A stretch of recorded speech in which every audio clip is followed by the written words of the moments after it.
Рецепта за хляб без 1 грам брашно. За хора с диабет, висока кръвна захар, проблеми с щитовидната жлеза, инсулинова резистентност или просто тези, които знаят, че бялото брашно е гадно и не искат да го употребяват. Супер добре се получиха. Тествах я рецептата, преди да реша да ви я показвам. Ето малко крема сирене.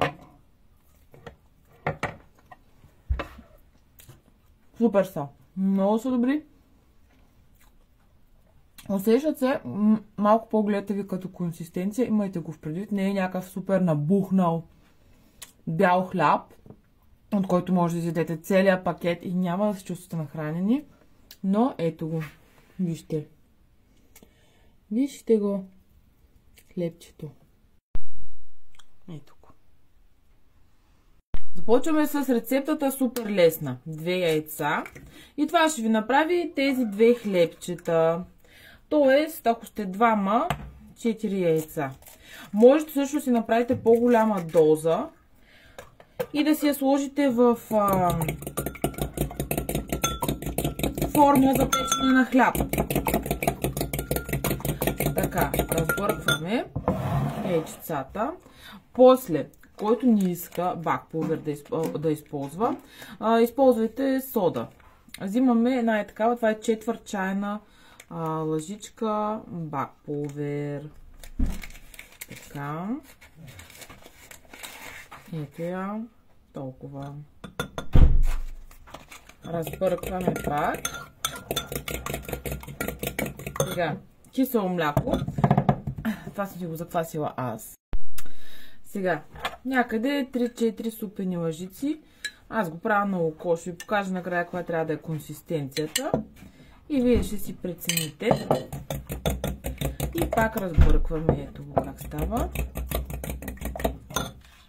Сега, другите две неща, които ще добавя, са ленено семе. Ама то това всичко си е по желание. Слагайте си каквото ви харесва. Но лененото семе е богато на омега-3.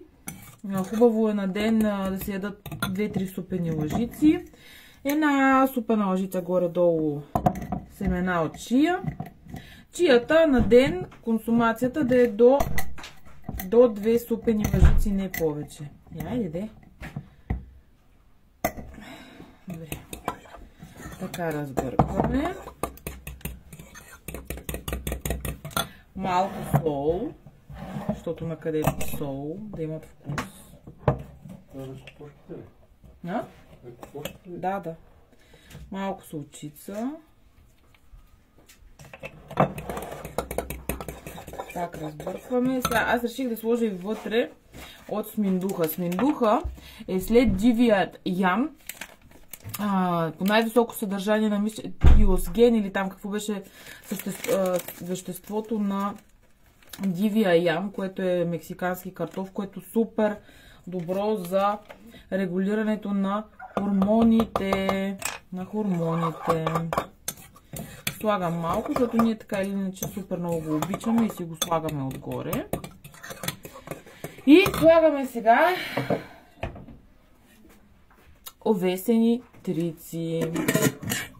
Или какъвто да е вид трици. Може да са ръжени. В момента тук даже имам смесено малко пшенични с овесени. И добавяме триците вместо брашното. Докато се получи такава тестена консистенция. И така, ето ми е консистенцията, която се получи, като загуцката. Просто сега, 2 намаслени купички, някакво олио там слагате, за да не залепва, си го изсипвате. Можете също, както казах, да използвате форма за печене на хляб, нали? Но аз ще го правя по мързеливия начин. Ей така. И го пъхвам в микровълновата за... Зависи на колко, на какви ватове, но примерно 620 вата за около 10 минути стана. Но вие си преценявате, можете и да го изпечете в фурната. Светослав сега каза да ви обясня, защо го правя в микровълновата. Защото съм нямала фурна. Имам фурна, просто е на дърва и не ми се разправя, защото трябва да се занимавам прекалено дълго време. Така че, не ме гледайте какво правя, слушайте какво ви говоря.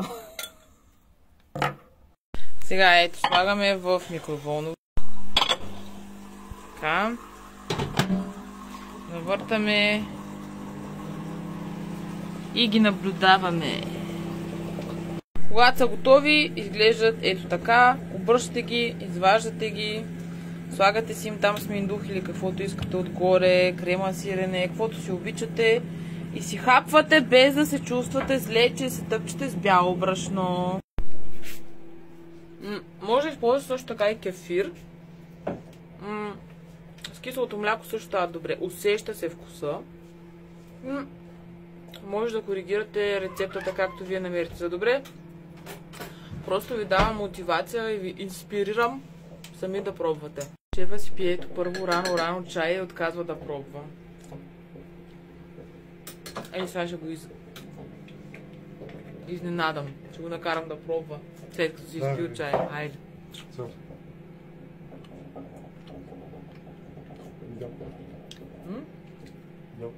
Не е лошо, а?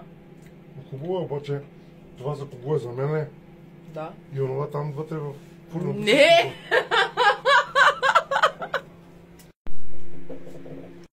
Ето ги, тъкмо ги извадих от микроволновата. Обърнах ги. Знак, че са готови, между другото, е когато самото тесто се отлепило от купичката. Поне в микроволновата, като ги правя, така става. И после с един нож за хляб ги разрязвам. Мажете там с крема сирене, с миндух или просто дори и така да ги ядете, са супер вкусни. Enjoy, friends! Айде, чао!